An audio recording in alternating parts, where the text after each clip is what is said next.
Oh, God. That's our cold open. Is it? Are you sure? Beer. Grimace shake.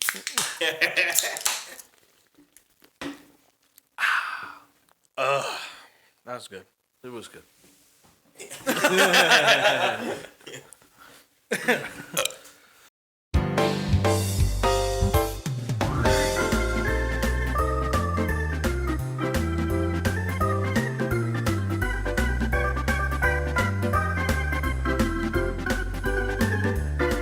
Good morning, or good afternoon, or good evening, wherever the hell you're listening to this. You're listening to Fat Unathletic Nerds Talking Sports Sports Bod with Dad Bods. This is JackKnife alongside the Zack Danielz and Tommy Joe. How we doing, guys? Fantastic. Grimace shake. Look, guys, I have a new mic. Whoa! Whoa! Look at that! Whoa, look at this! You don't have to share a mic with me now, you freeloader! Whoa! Look at that! I'm now loading free. We look legit now. I'm working, right? I am kind of. I was on. I was on. You know, we need a green screen behind Jack. I mean, I do have a green screen, but but you're just asking me to do some more editing after we record this. Well, I think it'd just be Well, funny. I'm not doing the editing, so of course. I would think it'd be funny if it was just like you could still see the sides of the like. Yeah, right. It's just one little Jack. back room, like one little square behind Jack. But yeah, you didn't bring your jerseys, because for those watching on video, it's just New York behind me. We got the Ewing, the Sauce, Here, I'll fix it. Henrik Lundqvist. I mean, Zach's got his Phillies hat. Tom's got his Hendrick Motorsports. Yeah, I just came straight from work, kind of in a rush today. I was busy writing notes. I got a lot. We got a lot of stuff. Yeah, because we're back on sports today. Last week was a bit of a disaster. Sadly, I enjoyed it. Well, no. It was a beautiful disaster. Yes, like the Titanic. Can't escape the memes. They actually just recovered the wreck. Ooh, did they cover the people? I mean, I don't think you can take goop from the ocean. Too soon. And as Jeff Ross Sorry, would say, I didn't even just think that low. as Jeff. Oh my God. As Jeff Ross would say, too soon. soon. Man. We had to wait, 20 years before it's funny? Dude, I mean, it was 20 minutes before it was funny. I think it's funny right now. But yeah, gee, the memes are freaking hilarious. Not the ones that are like, oh, they're rich, I'm glad they're dead. Not those ones. No, It's funny. No, that pun that he just pulled is like one of the funniest things I've heard. But yeah, let's get into sports. We're reaching the end of June. It's baseball season. Baseball. Oh my God. I want to talk about the Yankees first. Let's go for it. They're bro. the Yankees. They should come first. Okay? They should come first. Should. But are they first? No. Right now, they're in the second wild card spot. They have a 43-36 record. Last night, they lost 2-1 to the Oakland A's. A historically bad Oakland A's team, okay? You mean the team that beat the Rays? Yeah, but they had the freaking... they had the backs of, the reverse boycott behind them when that happened. But yeah, Aaron Judge is still out. He revealed he had a torn ligament in his toe. Ugh. Like Moody's mom? Who? No, that was Moody's dad. Dad, yeah. Oh, he was just missing a toe in general. Oh, and the ligaments. Fair enough. I mean, and Anthony Volpe, I've talked about his struggling, and he's gotten better. But with no help from the coach, but from help from a Yankees prospect, Austin Wells. He had a chicken parm dinner with Wells, and Austin told him to adjust his batting stance. His numbers ever since, 11 for 35, that's a 314 average, That's one Italian. home run, 4 doubles, 6 walks, and a 929 on base plus slugging percentage. It's like, okay, hitting coach? I forgot what the hitting coach's name is. What exactly do you do here? Your prospect, the prospects in your team system is doing more to help your struggling rookie, okay? And Aaron Boone doesn't hold anyone accountable. I have zero hope that Judge will be back by August. I keep hitting the mic. Yeah. I never want to hear that Judge isn't valuable ever again, because him being out exposed the Yankees. If some divine miracle this team is able to hold on and make the playoffs, they're getting bounced immediately. Then we'll hear the old cliches from management about how the playoffs are a crapshoot, blah, blah, blah, and more recycled garbage that we've been hearing the past few years. Look at Tampa Bay's payroll and where they are in the standings. You really mean to tell me the New York Yankees, with all their resources, can't get a better scouting department? Like, I was fair to Boone a few weeks ago, but the babying of Stanton, sitting him, on a week where you already have, multiple off days, I can't freaking defend him anymore. Right, yeah, that's kind of ridiculous. Yeah, honestly. I'm back to hating him, but... Yeah, that's unacceptable. Especially with Judge out. See, if we had a green screen, we could just have a Jack shit list behind him, and then just keep updating it. Right. At this point, My friend Jordan, who played for William Patterson, he suggested a name for if I ever went on a rant. Jacking off. well, you're jacking off right now, real hard. That reminds me. Not to get too far off here, but that reminds me way back when you were gonna create Jack in the Box. Jack the Box? I don't know. Jack in the Box is gonna be your own sports show. It's way back high school. I don't know. Justin. Maybe. I don't know. But let's you're getting me off topic. You're getting me off topic. I'm shitting on the Yankees front office. Okay, Brian. Okay, who's next on my shit list? Oh, Brian Cashman. I don't know if I said this on the show before. What exactly? He's been the GM for well over 2 decades. What has he done here? He won 4 World Series. Yeah. 3 of them were with Gene Michaels' hires, and one of them was after they missed the playoffs in 2008, and George Steinbrenner was still alive and went goblin mode, okay? Now, George is dead, and Hal's nothing... Is he? His son Hal is nothing like him, okay? Hal and the Yankees front office are this word, and I absolutely hate this word, and I never thought I'd live to see the day where the Yankees are this word. Complacent. They are perfectly fine with, at best, being a playoff team, not championship caliber. Right. I don't want to hear how the playoffs are a crapshoot when the Astros won the World Series 2 of the past 6 seasons and been there 4 of the past few seasons, and the Dodgers been there for 3 of the past 6 seasons and have a victory of their own too. That 6-year stretch started in 2017. The Yankees went on an underdog run. They lost in 7 games to the Astros. They were on the up and up, but way the what? Cheating. Oh, shut up. But the way the team has been managed ever since then, it's basically they just pissed it all into the wind. Right. And if this continues year after year, I don't care that Judge signed that long extension.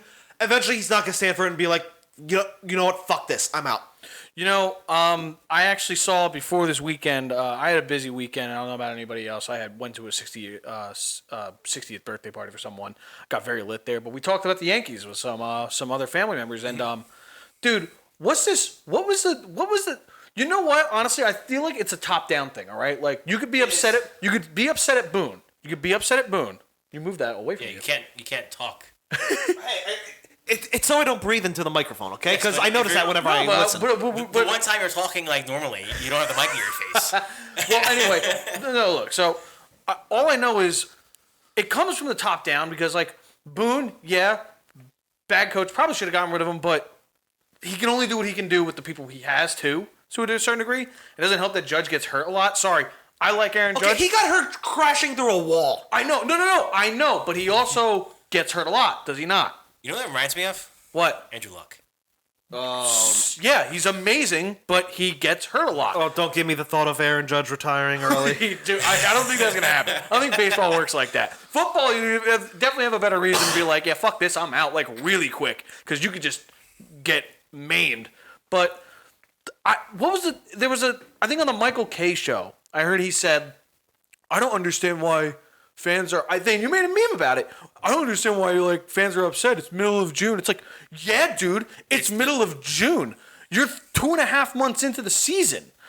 The All-Star game's around the corner. You don't have a lot of time left. And by the way, the AL East is a powerhouse division right now. Yeah, and I said before, the Yankees are in the second wild card spot. They're actually tied with the Angels. Baltimore is up by 5.5 games in the wild card spot, and the The team on the outside looking in is the Toronto Blue Jays. They're just a half game out. And see, I like the way the Angels look right now, but the thing is, that's how crazy that your division is, that the Angels can get in because they can probably get the wild card spot if they just do better than the Yankees at this point, because the Yankees have to try and do better than two other teams. And the Blue Jays, by the way, they're not a slouch. I think they're below them at the moment. I think it's Rays, Orioles, and Yankees. The Yankees are 43-36. The Blue Jays are 43-37. Yeah, see, so it's not even that far. They're the same. And the Astros are 42-37. Yeah, so it's like, you guys have to really try to tread without Judge now. It's like, oh man, you really, the AL is way better than the NL teams-wise right now, but the NL seems to be picking it up. We'll get to that in a moment. But what the hell is Hal Steinbrenner talking about? Like, Cashman's also strapped because it's whatever Steinbrenner chooses to give money to. It comes from the top guy. And how is Hal Steinbrenner like polar opposite of George? I hated George because he just went out and just... At least George cared. Oh, at least George cared. That's really what it comes down to. This guy just like, I don't understand why the fans are upset. It's like, dude, I'm sorry, and I like Carlos Rodon. Not to shit on his problem. But, like, I need a better story as to why he had chronic back issues before he got signed or when he got signed. My uncle described him as Carl Pavano 2.0. But like, I feel bad because when I saw that signing, I was like, fuck, man. Like, the Phillies could have used him. He's a great pitcher, lefty, I believe. And I was like, the Yankees needed that. The Yankees needed that arm. It's a good move because you had a lefty in Jordan Montgomery last year, and Montgomery's okay. Rodon was better. And then this comes out the moment after he signed that he has a chronic back issue. And again, I'm so sorry for that because he was a great pitcher. I hope his career comes back on track and he can figure it out. But what was the training staff doing? How did they let that happen? The training staff has been crap the past few seasons. Something's going on. Something's going on off the field that's not helping on the field. Because actually, like I said, I didn't like George Steinbrenner for throwing money at a lot of like big names, but at least he cared. Yeah. But also now you guys have you do have prospects that you can tout. And it's just nothing. It's not coming through. Something's not happening. Yeah. At least you still have a positive record, though. I guess for now. But like when you have Aaron Judge, and among others, the expectations are high. They are. The expectations are high. They are. All right. I went off on the Yankees enough. Okay, talk about the Phillies. Zach. That's okay. I'll just go to my Phillies right now. They're picking it up in June. They're 16-6 so far this month. 3 games left in the month. They have 2 against Chicago and 1 against Washington. They're currently 41-37, but they're third in the division because the Marlins are playing way above their pay grade and way above their expectations. And the Braves are the Braves. They're just kind of chugging along. They're a fucking machine of a program. So can't really do anything about that. You just got to try and basically the Phillies have to fight for a wild card spot at this point. They're just inconsistent. I'm not too worried about them, to be completely honest. They need to pick it up. I think they are better than Miami, and they'll overtake them. Miami has a very tough August and September. I know everyone likes talking about them, and Luis Arias is amazing for hitting almost 400 in the month of June. Mm-hmm. We're about to hit July, and he's still got a way high batting average. So this is Tony Gwynn levels of good. I think they can overtake the Braves though. The Marlins though. The Braves, I don't know if we can ever catch up to them. They are just so good. But the NL is a bit of a toss. I keep messing up my words right now. The NL is a bit of a toss up this year, and recently they have proven that they can beat teams like the Dodgers, the Diamondbacks. They just beat the Mets for the first time in a series in 2 years. Wow. Really? So yeah, they have not beaten the Mets in a series in 2 years. So period, not home, not away. In 2 years. So that's crazy. It looks like they're finally turning it around, and they're beating up on the teams like the Tigers, the A's, the Nationals. They got to beat the bad teams, and they got to fight against the good teams. They got to keep their head above water. So Harper seems to be having some power issues after Tommy John. Praying it comes back. Schwarber, I'm like, I don't know what to think. It's not enough home runs for me to care. And when your batting average is under 200, it's kind of like, what the fuck are you doing, dude? Mm-hmm. Trey Turner's starting to finally kind of look a little bit more like Trey Turner, but he seems to be having a tough year. Kind of happens to everyone that goes to the Phillies for some fucked up reason. That's just Phillies right there. But the pitching is on track, and Ranger Suarez is looking like an ace right now. Zach Wheeler's looking good again. Aaron Nola had bad luck with no run support, but he's looking a little bit better. He's finally starting to pick it up. in general, I think they're going to be okay. They just have to win more. They just have to win more and be a little bit more consistent. I don't know if they'll beat the Braves. So right now, just fight for that wild card spot. They got the last one last year and they made it to the World Series. So yeah. I don't know. I mean, at this point, it's just get to the playoffs, please. Like the playoffs are a crapshoot. They really are, like Hal said. but that's not something you say in mid-June. Say in mid-June. So in other baseball news, if you guys want to go over, what a fucking wild weekend it was. Let's go. All right. So June 24th and June 25th had two weird occurrences. We'll start with the June 25th on Sunday. I watched the Mets play the Phillies. And the Mets just kept piling. They were winning the whole time. The Phillies tried to fight back. They couldn't get there. And then in the bottom of the 8th inning, starts, the game is 6-3. Mets bring in a pitcher named Josh Walker. I never heard of the guy. Nothing special. All right. Let's see what the Phillies can pull out on this guy. Bryce Harper comes up, he walks. Good stuff. JT Realmuto hits a single into left field. Great. All right, 2 men on. Bryson Stott walks. Oh my God. Okay, bases loaded. We're in business right now. We can do something here. They bring in a guy named Jeff Brigham after that. Don't know who Jeff Brigham is either. Don't know. They have other big names in their bullpen. And they bring in Jeff Brigham. I don't know who this guy is. All right, let's get something off this guy. Alec Boehm hits a grounder to third base. Brett Beatty, the young third baseman that they brought up, the Mets, bobbles the ball in his glove and throws to second base. It's offline. Everyone's safe. Harper scores. It's 6-4. All right. Again, bottom of the 8th, 6-4. Base is still loaded. No outs. Brandon Marsh comes up. He walks. So the carousel's just going around at 6-5. Yeah. All right. Base is still loaded. No outs. I'm sure Philly's getting like electric at this point. It's picking up. And then Cody Clemens strikes out. But we won't talk about that. It doesn't matter. So one out. Kyle Schwarber comes up. He works a good at bat, and then he gets hit by a pitch. Ooh. All right. Continue around. No, that's just one. Okay. Oh, no, but the second one's coming. Trey Turner comes up, and he almost gets hit by a pitch, to which there is a funny fucking video, and I'm going to make Jack edit this one in, of a Mets fan who's sitting right behind home plate. He just stands up, throws his arms in the air, is like, I'm out of here. Screw this. It's so funny. And that ball didn't hit Trey Turner, though. And everyone on both the Mets and the Phillies broadcast teams were like, how did they not hit him? It looked like the ball kind of tailed over his leg somehow. It looked crazy. Everyone was like, how did that happen? 2 pitches later, he gets hit by a pitch. There's no doubt on this one. And they take the lead 7-6. Oh, God. 4 runs, 1 hit, 2 walks, 1 error, and 2 hit by pitches to get the lead. Castellanos and Harper struck out. By the way, Harper, he came up to bat again. They went the whole rotation. And then Craig Kimbrell comes in at the top of the 9th. That's a tongue twister. I said it a little bit too fast. Craig Kimbrell comes in and, good morning, good afternoon, good night. And the Phillies win 7-6. And then the Frank Tank implosion. I can only imagine how to imploded worse than the Titan sub. Did you see it? I didn't see it. I just opened. I heard more, fucking more, and I was like, and I'm done. It's kind of the summary to every Frank the Tank video. So yeah.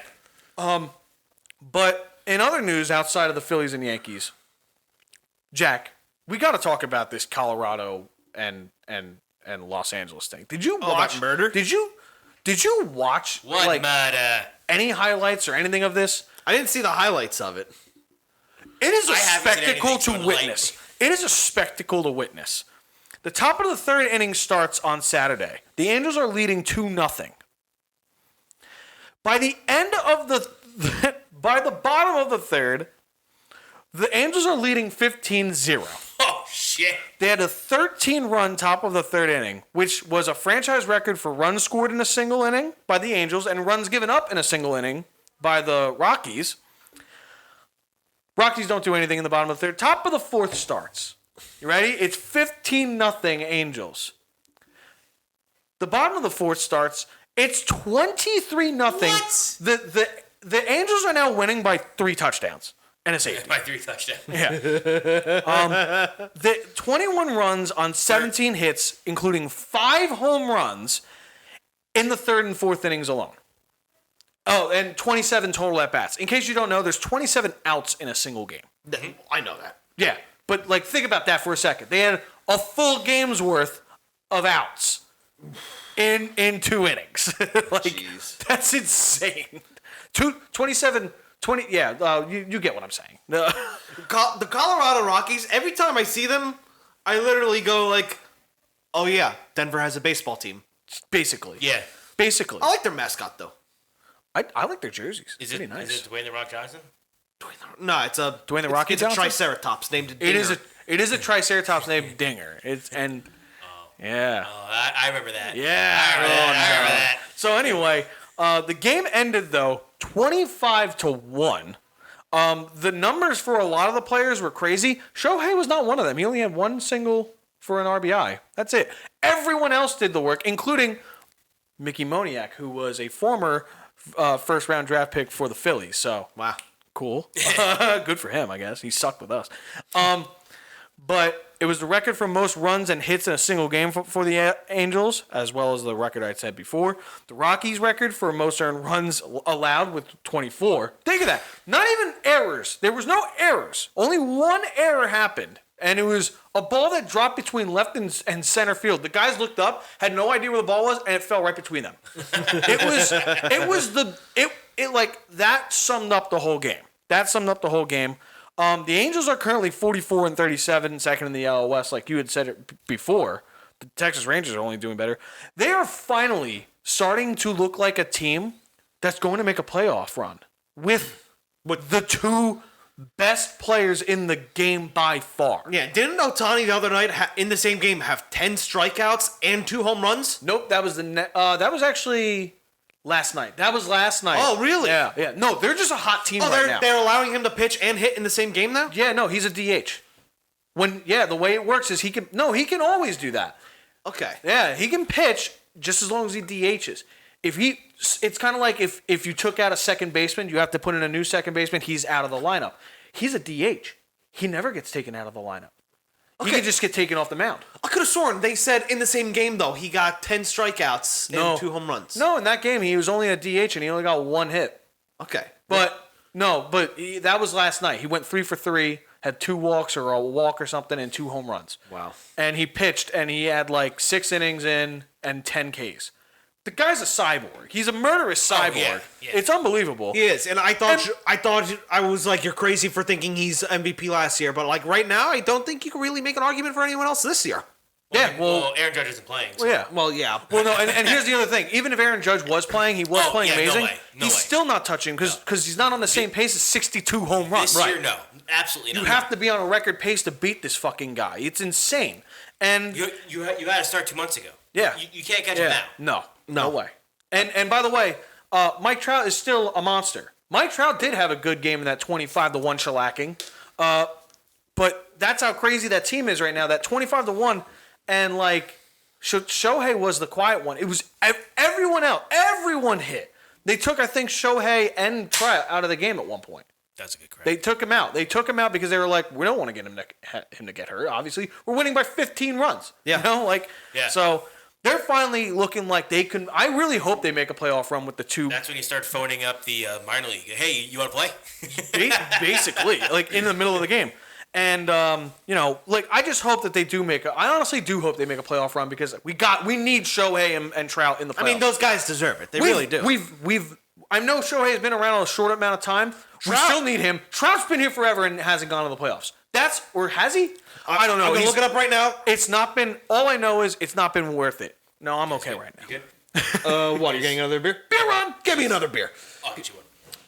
And I mean, it would happen to the Rockies too because the Rockies are. He was in one postseason. It was 2014, and they lost to the Kansas City Royals. So, and they went to the World Series. They lost in the World Series. Yeah, they lost to the Giants that year, yep. and then they beat the Mets the next. Yeah. So anyway, that's basically wraps up all our baseball notes. I think. We just had to bring up that game because 25-1. Yeah, that's murder. This is why I love baseball, man. You don't. Sometimes you just see something and it makes you go, wow, what the hell? Yeah.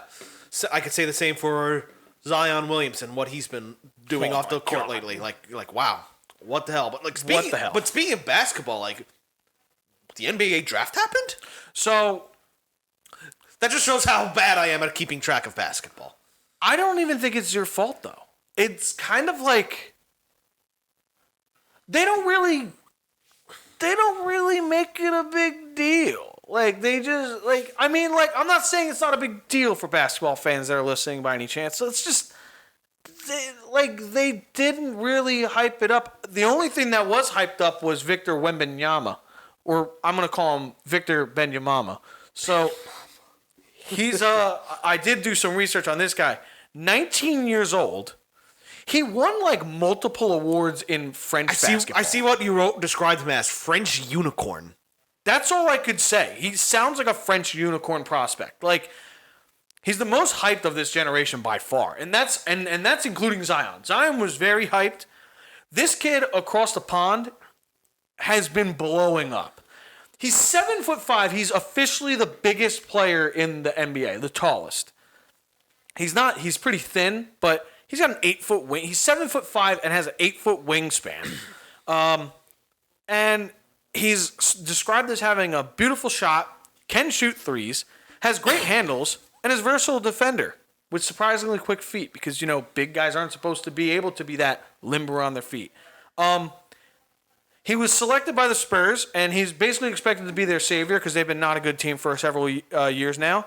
And the only NBA comps they give are not even real ones. They're basically fantasy. Like a 7'5" Kevin Durant. Wow. That's pretty good.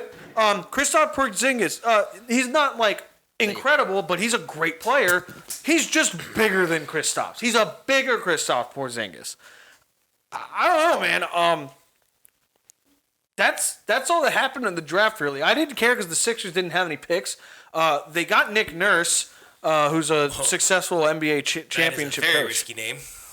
But yeah, I don't even know if the Knicks had any picks. I haven't cared about an NBA draft until since the Zion class. Yeah, no, it's been rather.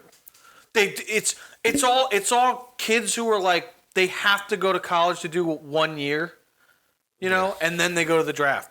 Nobody cares about the seniors anymore, it seems, even though they have the most experience in college basketball, and everyone just wants to see these hyped up kids that are all mixtape heavy, they just do all the flashy stuff. The new trend in the NBA is that all the European kids are learning the basics, the fundamentals, compared to America is just focusing on highlights of kids dribbling cool and shooting threes and taunting and stuff. Sounds like it's a team game in Europe, but an individual game in the States. So it sounds like they play real basketball in Europe, and we're the Harlem Globetrotters. Yeah. And it's not to say I don't want to diminish the players in our country, but at the same time, that's what a lot of people are.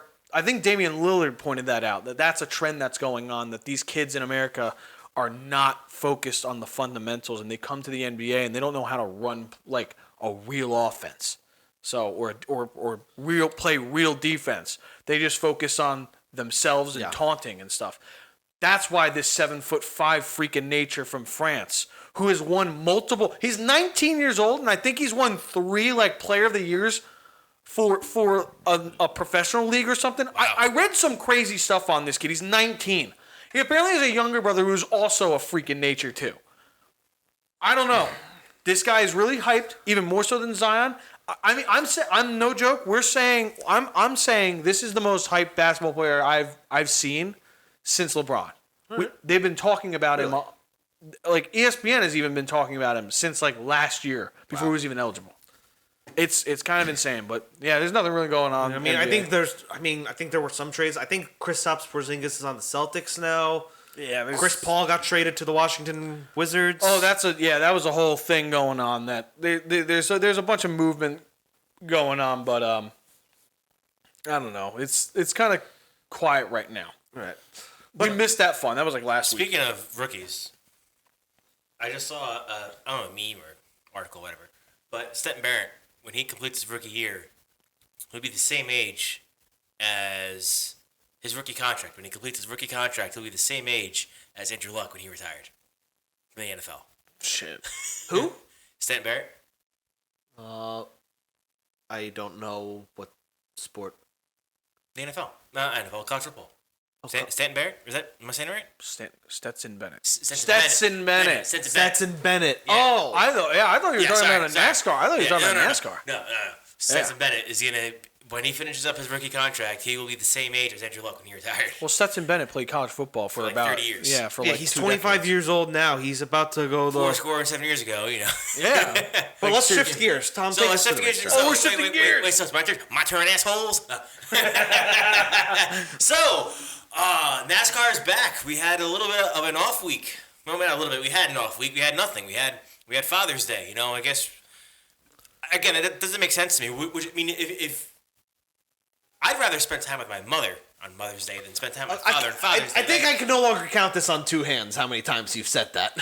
It's just true though. It is true. Like, I'd rather take my dad to a race and then spend time with my mother. You know what I mean? Like, I don't know. Especially like if I'm a driver, I'd rather. I think it'd be cool if my dad come to a race on Father's Day. Right. You know. Right. And I'd rather like do something my mom wants to do on Mother's Day. Like that's just me. That's even like driver or crew standpoint. You know what I mean? Right. But anyway, so NASCAR is back. NASCAR is in Nashville. NBC is now taking over the broadcasting for the rest of the season. And a little bit of controversy happened. It's not in the notes here. I'm just going off the top of my head. But so NASCAR normally, when they have a night race, normally it's on Saturday. It was a Sunday. Yeah, it was Sunday. It was supposed to start at 7:30. And that's 7:30 Eastern time. It's in Nashville, so that's our time zone. That's a really late. That's a really late start for a Sunday for NASCAR.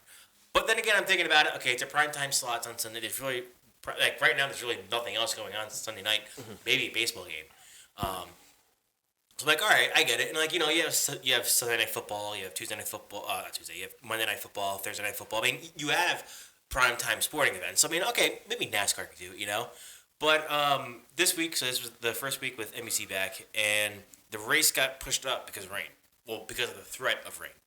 So the race was supposed to start at 7:30. NBC's coverage started at 7 o'clock. Well, the race got pushed up to 7 o'clock.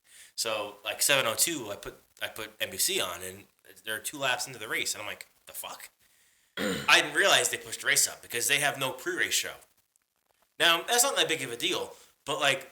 At least on Fox has Race Day, which is like a long pre-race show that's on Fox Sports. Right. No, and yeah, then something like get ready. Before it goes to Fox or the actual race coverage on FS1, it's just like a little show, to get you like informed, like NFL Game Day or whatever. I'm sure the MLB has a version of that. Yeah, no, I'm not NBA. like a huge fan of those because like usually it's just the guys like dicking around, but but at least they go over some things going on. You get a weather report. I know they give weather reports throughout the country for every game. They give like injury reports, maybe some like developing stories and stuff like that. Yeah. So I get it. It wasn't- and that would be nice to have. Yeah, because it wasn't until like halfway through the race where I got a Twitter notification that the race was starting at 7 o'clock. You know what I mean? I mean, it's not that big of a deal, but it's just like, not Fox has something. Why can't NBC have something? Because like they got rid of NBC Sports. So I mean, where would you show it? Oh, you have Peacock. Why don't you show it in Peacock? That's another issue. NBC is trying to push Peacock, which makes sense. You don't like Peacock, right? Is that what that is? I've gotten a little bit more fond of it. That's how I watch my wrestling, my old classic wrestling pay-per-views. But I just don't like the layout and how it functions. But I get that. it used to be worse. But you would think NBC is Peacock. You would think every race would be streamed on Peacock, right? No, only select races are streamed on Peacock. So that means that you have to watch the other races. I have to watch the other races streaming it from the NBC Sports app, which is still around for some reason, but the channel's not there. I don't know. Weird. Doesn't make sense. But when I was streaming the race, the stream would cut to commercial faster than the cable broadcast and would come back after the cable broadcast. So it would like cut like 30 seconds before it actually went to commercial, and it would come back already in the race. So basically the announcers get cut off. Yeah. And then they get cut off again. As the race went on, it got better. But I mean, it's not their first race. I mean, it's their first race of the year, but it's not their first time doing this, you know. But the weird thing was when I watched it, when I put the stream on my phone, there was commercials. When I was streaming it from my Chromecast, it just said it had the NASCAR on NBC logo, and it said coverage will resume shortly.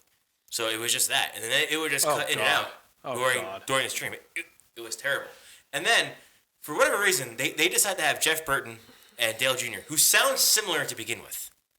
They had them on pit road. Now, these next-gen cars are really loud because they have exhaust that exit out on both sides. The old car only exited out on the right towards the fans. Now it goes infield and outfield. So the cars are screaming down the fucking front stretch. And you have these two just screaming their heads off so they could be heard. All you heard was engine noise. Like, you could barely even hear what they're saying. Then eventually they moved them back up into the booth. Who the fuck thought of that? But anyway, to get into the racing, Ross Chastain has been a bit under the weather lately. You know, after he wrecked Kyle Larson at Darlington, Rick Hendrick smacked his pee-pee. Apparently, Justin Marks, his owner, smacked his pee-pee. Chevrolet smacked his pee-pee. And he wasn't the same. He wasn't as aggressive. The car wasn't good. He was like middle of the pack at best. You know, he wasn't really doing anything. I don't know what he did this off week. I kind of want to know because maybe I need to do what he did because when he came back, he was fastest in practice. He got the pole, and he dominated the race. You know? Dude, you got to get the pee-pee smacking. Yeah, right? I think I get my pee-pee smack too. But like he was just new and improved, and he won and he raced clean. He won the race clean. He passed by Denny Hamlin clean. There was no drama throughout the race involving him, and it was just really nice to see him just actually win one well, because his only other 2 wins in the Cup Series, he bumped someone out of the way at COTA, which is a road course. It's like Bill Belichick going, you know what, I'm not going to cheat this time. Yeah. And then at Talladega's always a fucking wreckfest, so I mean, that's what he Super won there, speedways, yeah. everyone just, just got to be in the right place at the right but time. like he won this race, he was the best car won, Honestly, like I feel like it was kind of funny reading that he won because with all the stuff that's going on around him this whole year, all the drama, the punch, that guy's going to win a race. Like, I'm sorry. He has to. Yeah. This is where sports sometimes does feel scripted, where it's just like, he's going to win a race. He's pissing everyone off. Yeah. What's going to piss off everyone that doesn't like him? Winning one. Exactly, yeah. But he finally pulls it off. He wins. I cover that in Armchairs, which is already out now. If you want to go listen Yes, to if more you haven't listened to Armchairs, a more listen to it. in-depth review of Nashville, you can listen to it there. It's already up now. I'm going to listen to that later. Pat him back, Oh, Got it out before FUNTS. Gotta. But a little news that has come out since the recording that I have not made. During the Xfinity race, Sheldon Creed was penalized $25,000 and 25 points for intentionally wrecking Sammy Smith. And that should come with a suspension, if I remember correctly, from what happened with Chase Elliott, So right? this is the Xfinity Series. I guess it's a little different. Okay. He didn't it wasn't as severe as what Chase did, but he intentionally wrecked him. Like, if I can we show clips? Like, how does that work? I don't know. Just send me the clip. The clip's on screen right now.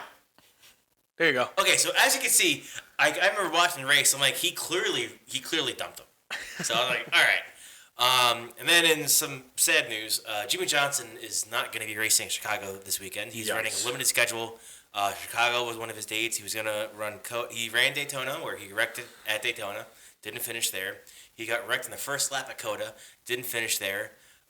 He wrecked out of the Coke 600. The only good thing that happened to him this year was the Garage 56 car at Le Mans, which still could have been better, but still, I mean, they finished. That's what they wanted to do. Right. Unfortunately, this weekend, his in-laws passed away in a murder-suicide. That's awful. How many people? So I read the. It's his wife's parents, right? His wife's mother apparently killed. Apparently, I mean. Allegedly. Allegedly. That's how you avoid getting sued. Allegedly. Yes. Allegedly shot her husband and their nephew. God. or their grandson, and then I heard some reports as cops showed up, they heard a gunshot. Oh, fuck. And then they found the mother. Oh, God. It's Yeah. awful. Jesus. I That's- read that. It just... Yeah, I mean I mean my heart goes out to them. Like no one should deal with that. No, that's a disaster. Yeah. Murder, suicide. Yeah, that's just That's too that, much, man. That family just can't catch a break, you know, like. Yeah. That's too much. That's too much. So unfortunately, Jimmy Johnson won't be racing this weekend. Obviously, I mean, Right. if No he way. was, I'd be like, you okay? I'd be like, what the fuck are you doing? No, I'd be like, you're a just sociopath, dude. Exactly. The like, fuck? Yeah, and especially Take a now, break. especially Take now a that break. he's on a limited schedule, it's like, dude, you have nothing left to prove. Yeah. Exactly. He really doesn't He at doesn't. all. No. But yeah, that's awful. Anyway, on a Get back to Get about a lighter note. This weekend, NASCAR is in Chicago for the first ever NASCAR street course race. Yes. Now, it's not the first time NASCAR has raced on a street because the original races at Daytona was on the original Right, beach where yeah. they raced up the beach and they raced down. Was it 1A? Is that the highway that runs up and down? Yeah, I the think coast? that's what it is. Yeah, so like that was. I played it at NASCAR Thunder a lot. Yes. So that was I mean, that would technically be the first street course, but it wasn't a road course. That was an oval. But this is the first road course that's going to be raced on the streets of a major city. It's going to be raced in Chicago, specifically Grant Park.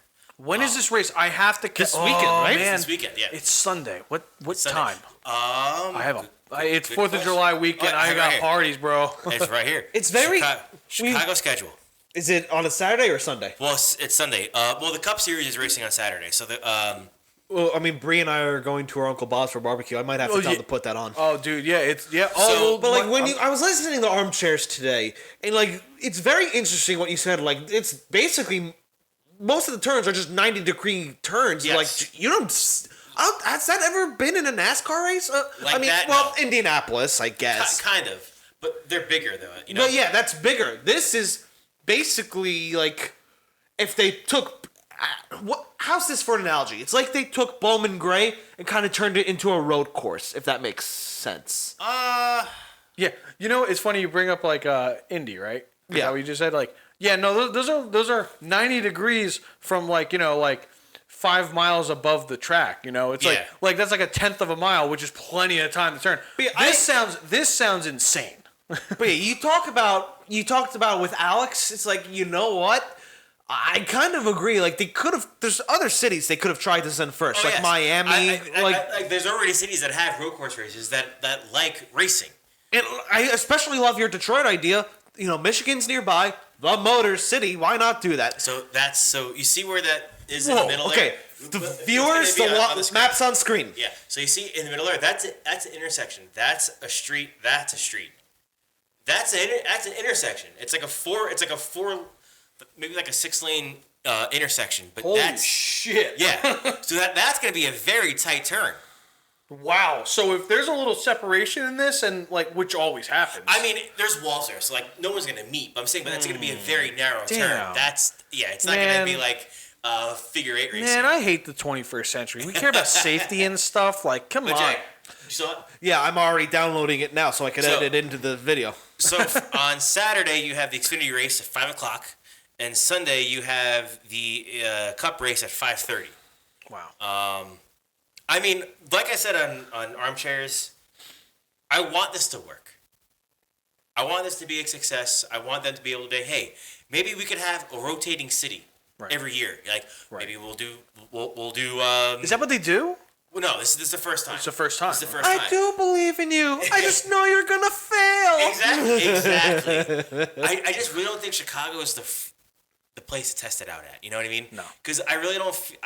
Personally, I don't think the people of Chicago want this. Like, I don't think your typical Chicago citizen wants this. Right. And like your average NASCAR fan doesn't want this either. You know what I mean? Right. I mean, not that I don't want a street course race. I don't Right. want a street course race in Chicago. Chicago. Like, I want to do somewhere where it's going to be accepted, it's going to be loved, it's going to be embraced. Right. You know what I mean? And there's plenty of I mean, There's plenty of cities to do that. You know. I mean, I understand. See, I think it's like I remembered you talking about the All-Star race, I believe, or what was it? The Clash, the one of the Coliseum. Yeah, right? yeah, the Now, Clash, now that was their attempt at obviously, like you said, kind of going out of market. Yeah. Getting a little like new things.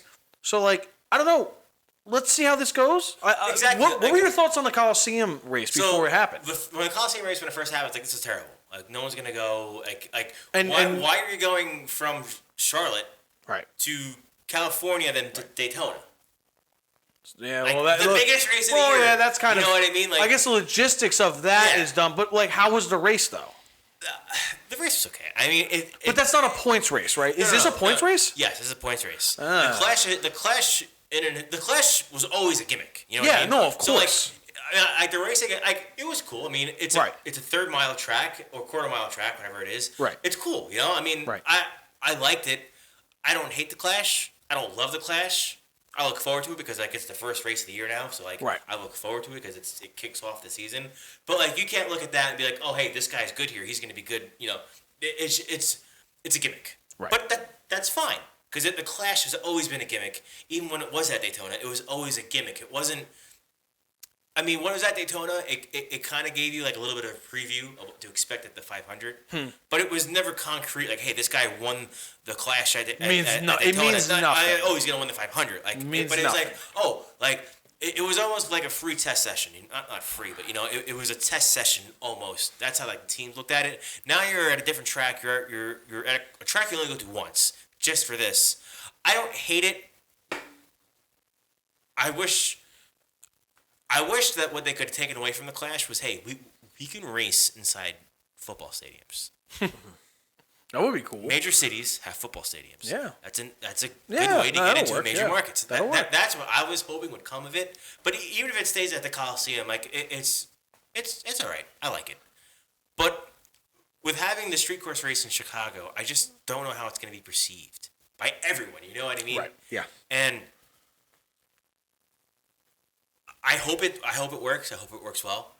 I just between the politics of the area, like not to get into politics, but just like the politics of Chicago, because the new mayor doesn't like it. Mm-hmm. Lori Lightfoot liked it. The new mayor doesn't. Really? Like it. Yeah. Okay. Well, she was the one that really kind of pushed for it to go there. Because I know I mentioned this in Armchairs. Like, there's that music festival in Chicago. Yes.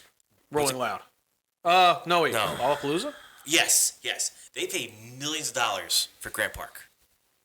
Wow. NASCAR paid hundreds of thousands of dollars for Grant Park.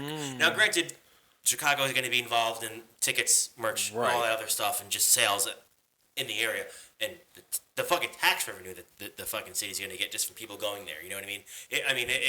They're going to get their money's worth, but like the money out of NASCAR pocket wasn't as much as Lollapalooza. Of course.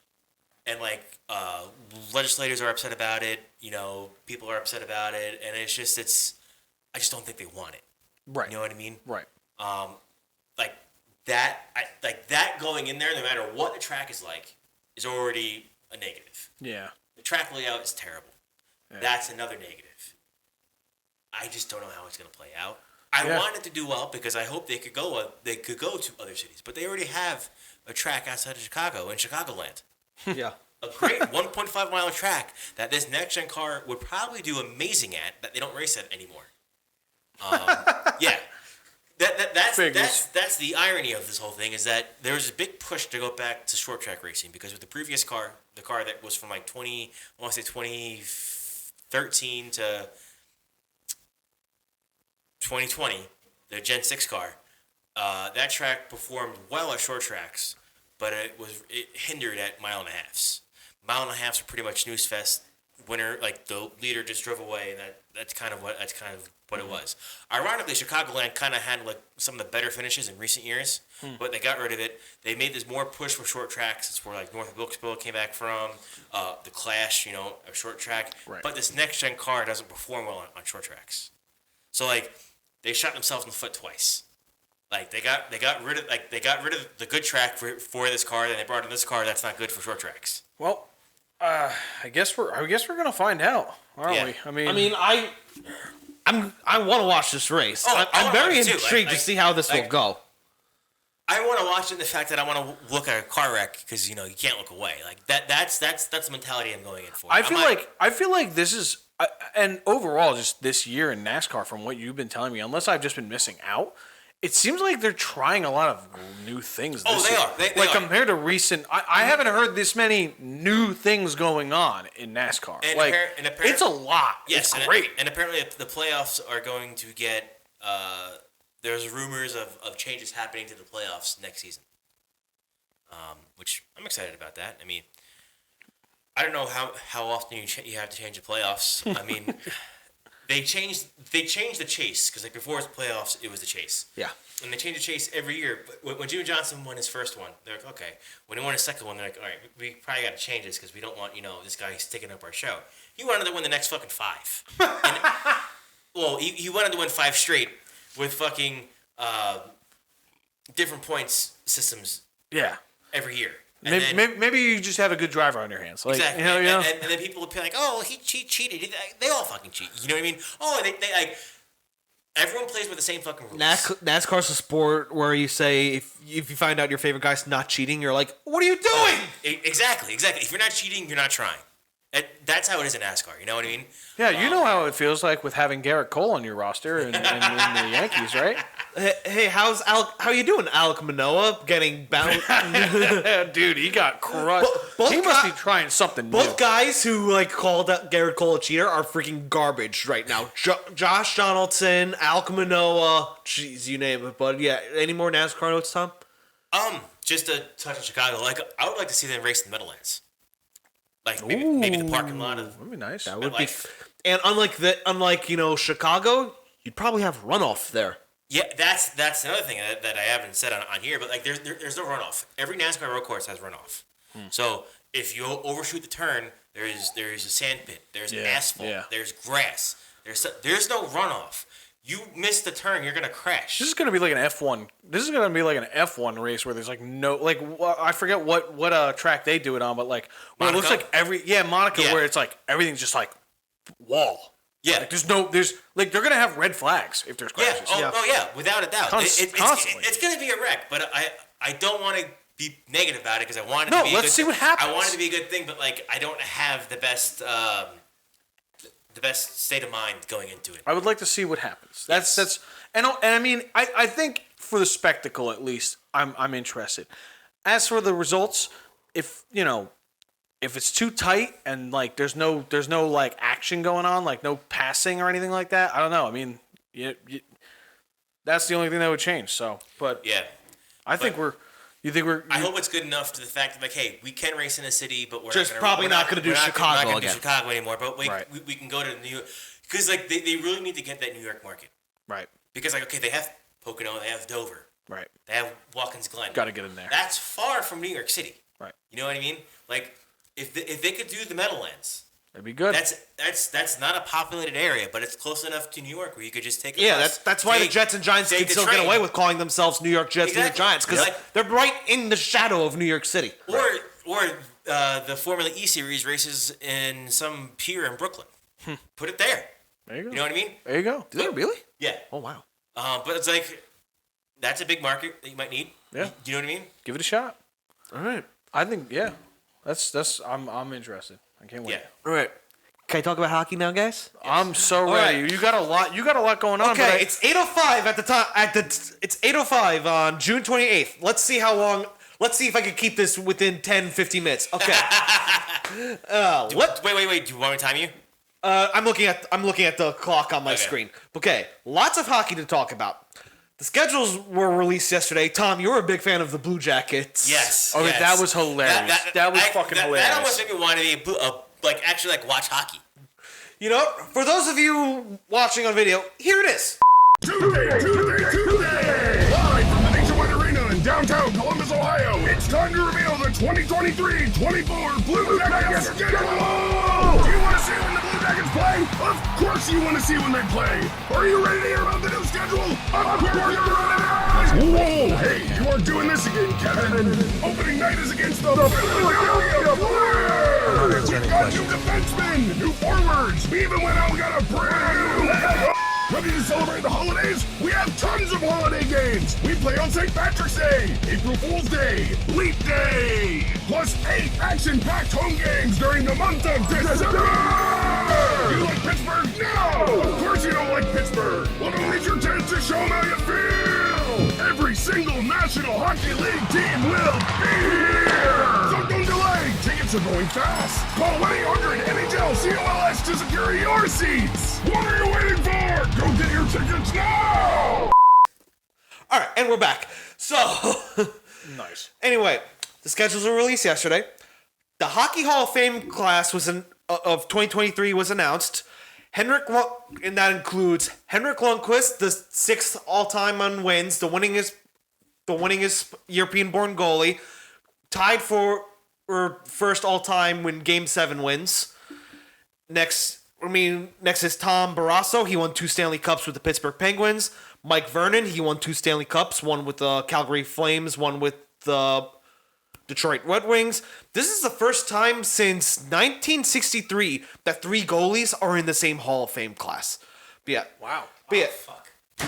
Why oh fuck? There's something I wanted to mention, but Wait until after. yeah. Okay, wait until after. Keep it in mind. Put it in the notes now so you don't forget. But yeah, the other player, Pierre Turgeon, he was a very good player. He did have like a brief stint with the Islanders. His stint with the Islanders is where he played his best hockey, and the fact that he was with the Islanders when he did that, good on him for overcoming that disability. In the builders category, this is like coaches and GMs. Ken Hitchcock, who won a Stanley Cup with the Dallas Stars. Pierre Lacroix, who was the GM of the Nordiques and the Colorado Avalanche. And the women's category, Caroline Ouellette, who played for Team Canada. Now, the first round of the NHL draft is actually, you know what? I'll save that for later. As I talked about in the new episode of Cutting Edge with Frank Curto, I also talked about Henrik Lundqvist in the episode of the Cutting Edge, but, the Rangers officially named their assistant coaches. Phil Housley, associate head coach. Interesting title, associate head coach. Okay, Hockey Hall of Famer as a player, 2015. He was an assistant to Peter Laviolette in Nashville, and he coached some dysfunctional franchises. He was head coach of the Sabres.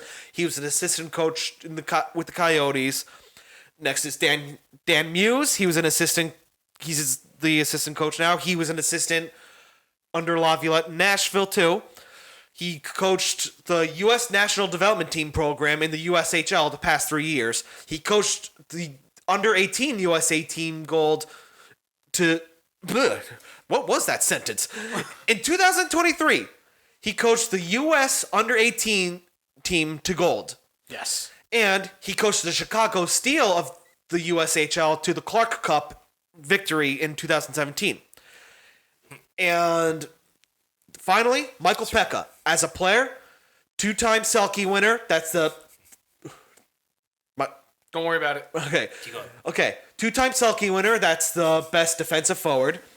He was one of the best defensive forwards the past 25 years, and he was really good on faceoffs. Those are areas both those areas are something the Rangers forwards need help in. In my opinion, the best coach in the NHL right now, Rod Brindamore, he played under Peter Laviolette when Laviolette was the coach of the Islanders. Ooh, I know that name. What name? Laviolette? Yes. I've been saying it the past 2 minutes. Oh my God, Jack. Just keep going.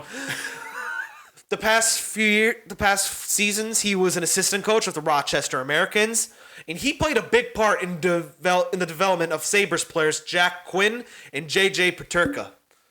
Now, and here's my take. I absolutely love these hires. Anyone who's concerned about Laviolette being named coach, not aging well with today, should be relieved that he now has some new school guys like Muse and Pekka around him. They have more of a pulse on today's game that guys like Adam Fox, Keandre Miller, Capo Caco, and Alexi Lafreniere should greatly benefit from. With Pekka and Muse in particular, their background in working with and developing young players and how the Rangers have this reputation of not being able to develop, just look at how Laf and Caco haven't really reached their ceiling yet. Those two coaches should be exactly what the doctor ordered, especially with guys like Othman and Cooley on the way. It's the Rangers front office recognizing they have a problem and fixing it, and they're not just simply putting a Band-Aid on a sucking chest wound. These hires are the perfect balance of old school and new school coaching. I criticize how the Rangers got outcoached in the playoffs by the Devils. The Rangers now have of those two teams, now the Rangers have the edge in coaching, especially with Andrew Brunette gone from the Devils. The Devils did make some moves, as we'll get into in a minute. But the Rangers did great work behind the bench. All right, time for some rapid fire, transactions around the league. There was a blocked trade. Tony DeAngelo was supposed to get traded back to the Carolina Hurricanes, but that trade was put on hold because of some kind of CBA stipulation. Yeah, I was confused when I saw that. Basically, they traded him to they traded him to the Flyers. He signed his rights to the Flyers. He signed a contract with the Flyers, and their Flyers are trying to trade him back to the Hurricanes, and it's been within a year since that happened.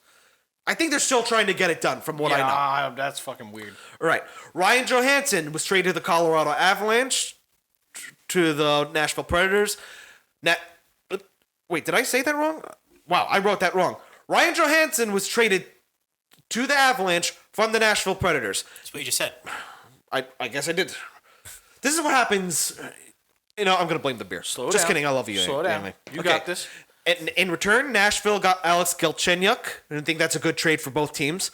Pierre-Luc Dubois is heading to the Los Angeles Kings. This is a sign-and trade. You rarely see these in the NHL. He got an 8-year, $8.5 million average contract. The Jets receive Alex Iafallo, the rights to restricted free agent Gabe Vilardi, the rights to restricted free agent Rasmus Kupari, and a 2024 second-round pick. I thought for sure Dubois would go to Montreal, at least after this upcoming season, because he was going to be a free agent, but he signed with LA long-term.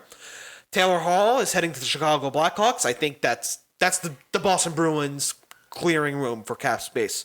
Are they going to trade for Mark Scheifele? Are they going to extend Tyler Bertuzzi? We'll see. The Blackhawks also acquired the rights to Nick Foligno, who they signed to a one-year contract. The Bruins received the rights to restricted free agents Ian Mitchell and Alec Regula. Kevin Hayes, no longer a Philadelphia Flyer. He's heading to the St. Louis Blues.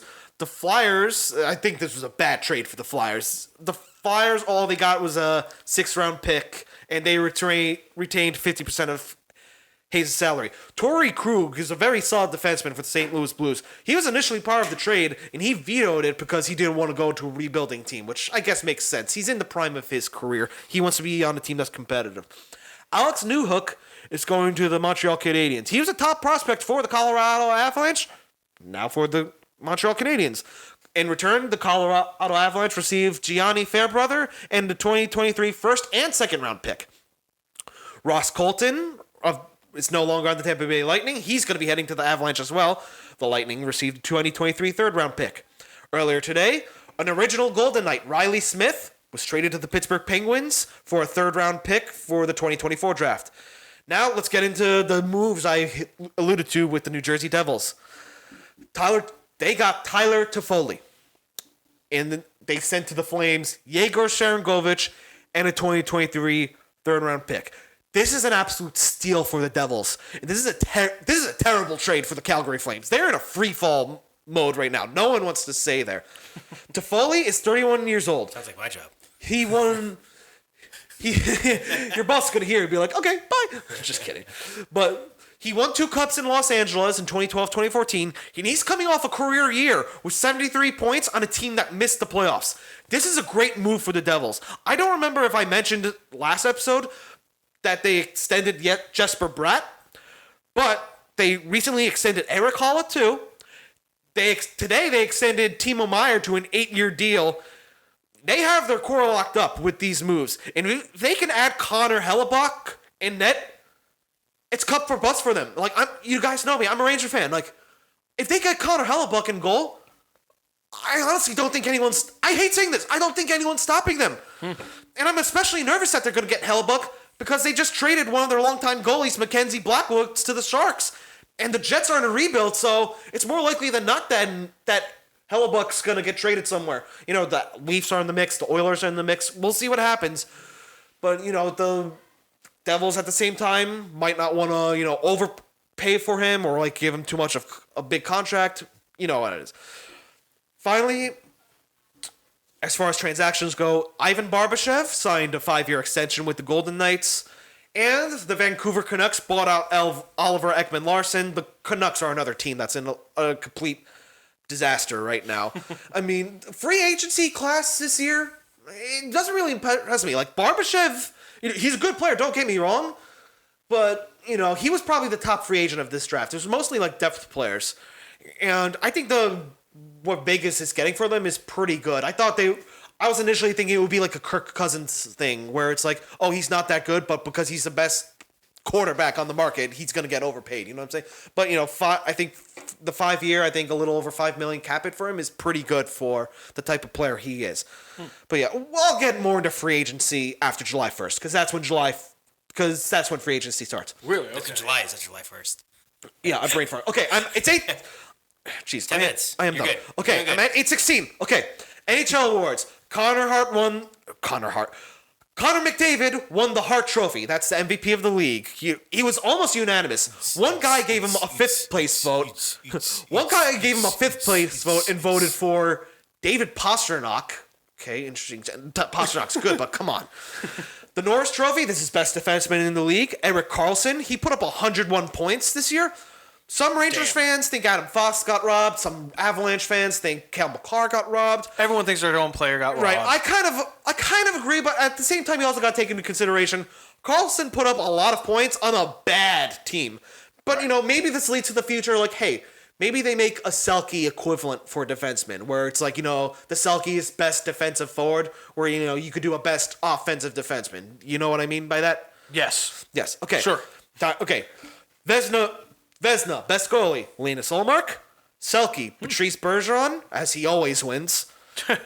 The Jack Adams Award, Jack Adams Trophy, best coach, Jim Montgomery. The Lady Byng Trophy goes to Anze Kopitar. The Calder Trophy, which is Rookie of the Year, goes to Matt Berniers of the Seattle Kraken. The Ted Lindsay Award also goes to Connor McDavid.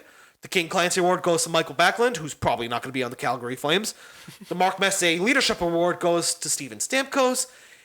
And the Masterson Trophy goes to Chris Letang. Oh, man, Jack.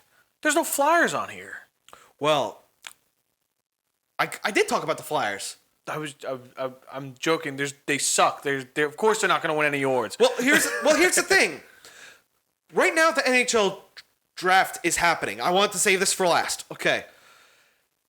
Well, that's a good that's a good transition. But yeah.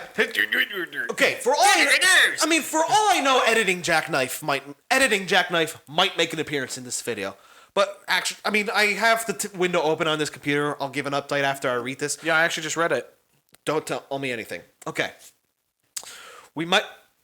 This is a take from William Patterson, hockey legend, a good friend of mine. He's a skills coach for the New Jersey Hitmen, DJ Sabato. And this is what he told me about this. This is what he told me about this year's draft class. Very deep at forwards. After Connor Bedard, I've told you guys about Connor Bedard, there's still no consensus. Most people expect Fantilli, but apparently Anaheim likes Leo Carlsson a lot. Will Smith and Ryan Leonard are high-end talents for the U.S. Both will be top 10. Smith should go as high as 3. The X factor is Michkov. Because if he wasn't Russian, many people think he would be challenging Bedard. He's that good. Basically what it comes to is like there's a lot of politics with, Russian players, like they're still in their contract. And, Kirill Kaprizov, there was some complications getting him to the Minnesota Wild. But, here, this is DJ's quote. I'm a big Dalibor Dvorsky fan as well, around the 8 to 12 range. Michkov won't fall past Washington, though. Again, if he was Swedish, he'd be going 1 or 2, no questions asked. You can Google his situation, it's odd. I watched Will Smith at the under-18s this year, and I'm a huge fan. He played with Leonard and Gabe Perreault, and all three are top 15 picks. But Leonard and Smith are likely top 7. Okay, I'm about to click on the NHL draft tracker. I really like what you said about Michkov. Are you saying what I think you're saying when you say that? You were peeking, weren't you? Okay, I'm clicking. All right, I'm clicking here. Okay. Okay. No. Real quick update then. Okay. Surprise no one. Connor Bedard to the Blackhawks. Well, that's obvious. Leo Carlsson to the Anaheim Ducks. Got it. He said it. Yeah. He said that. Adam Fantilli to the Columbus Blue Jackets. Will Smith to Tuesday. Will Smith. Okay.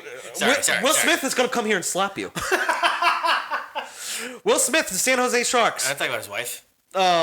David Reinbacher, a defenseman to the Montreal Canadiens.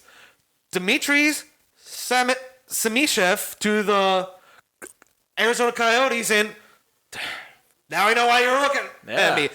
Matvey Michkov to the Philadelphia Flyers. And you were right. He went right before the Capitals. Yep, the Capitals, who took Ryan Leonard. Detroit Red Wings took Nate Danielson, and the St. Louis Blues took Dalibor Dvorsky, who DJ was a big fan of. Look at that. You were able to get the live update of the first 10 picks. That's perfect. Absolutely. But yeah, I mean, the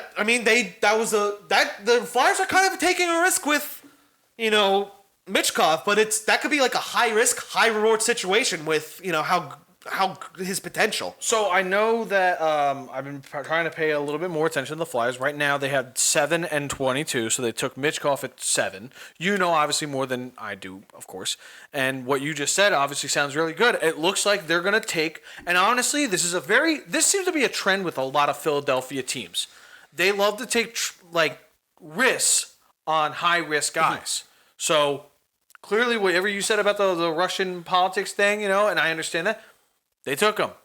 I remember back in the day, the Eagles. They took Mike Vick, fresh out of prison. That's right.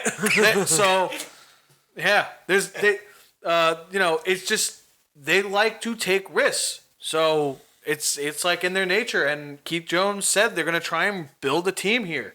So I don't know. Obviously, things can happen. 22's in the first round still. They have 2 first-round picks. I'm wondering, are they going to take that? Do you think that they're going to use that, or they're going to trade that? I don't know. They picked up a 6th-round pick. I don't know. It depends on if anyone they're eyeing is got snagged. It's we're not crazy about. Right, of course. But yeah, they picked 22nd. The Rangers picked 23rd. I don't necessarily know who I want them to pick because usually when you're this far deep back in the first round, it's I'm gonna wait till after the draft to make a judgment on this pick. I think most people would want a North American kind of right winger, meaning he plays more of the physical style because he plays on the smaller rink. The Russians play on bigger rinks, so they can rely. They can rely. The Europeans play on bigger rinks. They could rely on more skill than Interesting. If that makes sense. No, of course, yeah. Smaller rinks means you're going to be hitting bodies more. Exactly. There's no room. Absolutely, but yeah, that's NHL draft. Man. But yeah, no appearance from editing JackKnife. I think I got through the most important. No, you covered all the right points, and then that's why I wanted to show Tom because what you said about Michkov, and I was like, oh shit, look at that. What? Oh my god! I never liked that movie. No. Ferris Bueller's Day Off? No, I never liked that movie. It's not that great. Anyway, can I talk NASCAR real quick?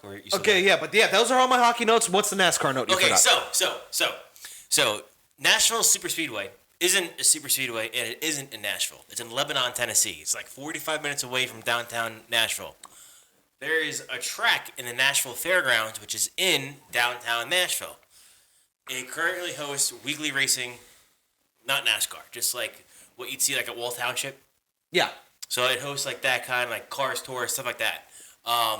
Bristol Motor Speedway is trying to negotiate a deal with the city of Nashville to bring NASCAR back to Nashville Fairgrounds. Really? Citizens of Nashville, which you might have talked about this on Armchairs. They are. Some people are fighting. Are fighting the move because there's plenty of F1 tracks all around Nashville, apparently, according to these people. And, it's too loud. It's this. You live in fucking Nashville. How the fuck are you going to complain about it being loud? It's Music City. You know what I mean? You literally have drunk bachelorette parties going around all the time. 24 fucking 7. So, so the race was in Nashville this weekend. It was Nashville Super. It's it's 2 oxymorons. It's not Nashville and it's not a super speedway. It's only 1.3 miles. Super speedways technically are 2.5 miles and bigger, but anyway. Whatever. So, there's this group on Twitter called I think it's @Cares Nashville, and they're one of the bigger groups against the National Fairgrounds having NASCAR. Now, in addition to racing of redoing the National Fairgrounds to get NASCAR to go there, NASCAR is going to put mufflers on the cars, which they're going to have in Chicago. They have mufflers on the cars when they went to the LA Clash in the Coliseum. No, They're going to put up sound barriers at the track in Nashville Fairgrounds to reduce the noise. This is a lot of extra shit. It's like they're trying to do everything in their power to not disturb the peace, if there is any peace in Nashville. But, I still want to visit that city. so Nashville Cares was posting pictures of this weekend of the sold out crowd at Nashville, which was they posted one video from the truck race, which no one really goes to truck race, no one really goes to the Xfinity race either. But people camp. Nashville was sold out on Sunday. That's all what really matters. But they kept showing these misleading pictures from the weekend saying, "Oh, we're really gonna spend $160 million to do." But like they showed pictures of the Xfinity Series after the race was over of empty parts of the grandstands, and they showed like an empty crowd for the Truck Series. Like, is this really worth it? Why didn't you show the fucking Cup Series with sold out grandstands? You couldn't find a seat. And tell me you don't know how NASCAR works without telling me you don't know how NASCAR works. When you go to a football game, you go to a baseball game, you tailgate for what, 2-3 hours before the game? When you go to a fucking NASCAR race, you tailgate the fucking week before the fucking race. Right. Like, I'm going to Pocono later this year. We're showing up Thursday. The race is Sunday. Right. You We're have a showing weekend. You have a full fucking weekend. We're showing up Thursday and we're leaving Monday. Like, we're gonna be we don't have seats. We don't have seats, but we're gonna be in the track. That infield is sold out. Right. It's next month. It's sold out. The infield. Wow. At Pocono. It's dope. When NASCAR fans go to a race, they camp. They stay in the infield. They stay wherever the campgrounds are around the racetrack. They're there. And you have people like Cares at Nashville trying to perpetuate misinformation to confuse voters to turn down this racetrack. If you get Nashville Fairgrounds to where you could have NASCAR come, it's going to be amazing. It's going to be amazing. It's going to be great. It's just NASCAR and Nashville. I don't know. It just sounds like hand in hand. Like the trophy this weekend. Do you know what the trophy was? What? A Gibson Les Paul. That's pretty rad. Now, before the Cup Series went to Nashville, the Xfinity Series race there, and Sam Bass, who was a very sought-out painter for NASCAR, like he would do all like the paints, he'd even do paint schemes. He would hand paint the guitar for Nashville for the trophy, and I forgot what year it was, but Kyle Busch won the Xfinity Series race there once, and he smashed the guitar. And Sam Bass, rest his soul, he passed away a couple years ago. But you get to see him off in the distance cringing because Kyle Busch is just smashing this guitar. Yeah, he's like fucking Pete Townshend, you know? God, But anyway, like loud guitars, fast cars. What's better than that? yeah, I You know agree. what I mean? I agree. But yeah, I just want to talk about that little bit of misinformation that, you know, this fucking cuck of a group is trying to promote. Are they to boomers? I don't know what they are. I don't care what they are. It doesn't matter what they are. They're wrong. That's what they are. At the end of the day, they're wrong.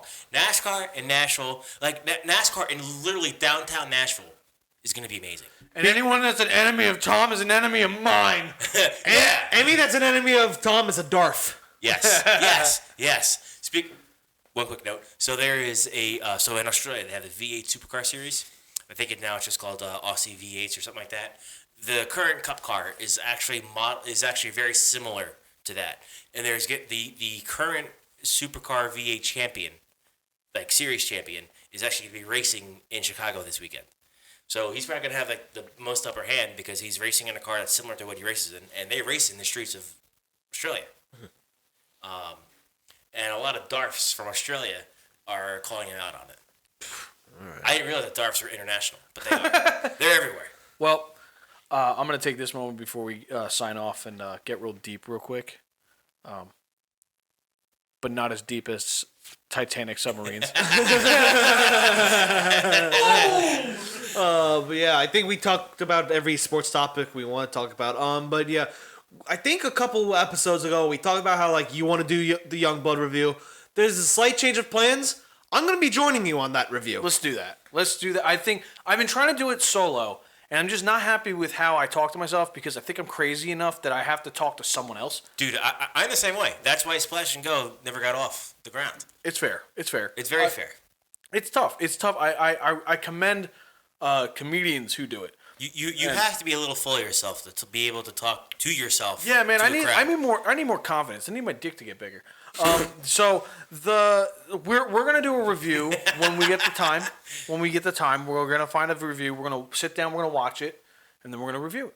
As simple as that. I also have another idea, but that'll come in time, and that'll be a surprise. Oh, that's gonna be a surprise. Yeah, it'll just come out of nowhere, and it'll just happen, and we'll see how it goes. We'll just see how it goes. But speaking of Titanic, do you think like James Cameron and Oh, he's definitely like in on it right now. He's, no. He's looking.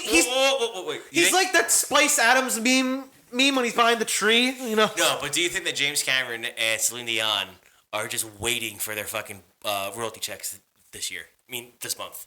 I would hope so. 100%. I would want because that. now Titanic is coming back to Netflix. It's on Amazon Prime, but it's coming back to Netflix. And Celine Dion, like My Heart Will Go On, is probably getting played all over TikTok. It's like the #1 song on Spotify, if I remember correctly. But yeah, no matter how bad this podcast goes, just remember, like, if this episode, for all I know, people might think this sucks, but you know what? It made it better than the Titan sub expedition. Yeah, so at least we didn't implode.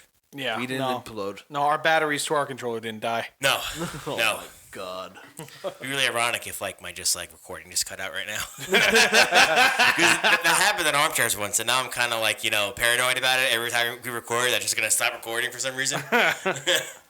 Well, we're still recording, so we're good. All right, but Any closing notes? I don't know. Do you want to sink to a new level? Add another Titanic joke? dead people. Let's go. All right. If you liked this episode, thank you very much for watching. Gee, Zach's face. what? Zach's face. Oh, You mean a funny face? It's pretty fucking ugly, man. Yeah, probably because I screwed up the outro, but that's okay. That just gives me an opportunity. To do it again. Exactly. If you made it this far, thank you very much for listening. Be sure to like and share this podcast with all your friends. If you didn't like this podcast, I thank you very much for making it this far. Please be sure to subscribe to us on YouTube and wherever you get your podcasts. Be sure to follow us on all our social medias at FUNTS Podcast and at Fat Unathletic Nerds Talking Sports on Facebook. This is JackKnife alongside the Zack Daniel and Tommy Joe. Hey, yo. Have a wonderful night, everyone. I got a mic. Rock and roll. Titanic something!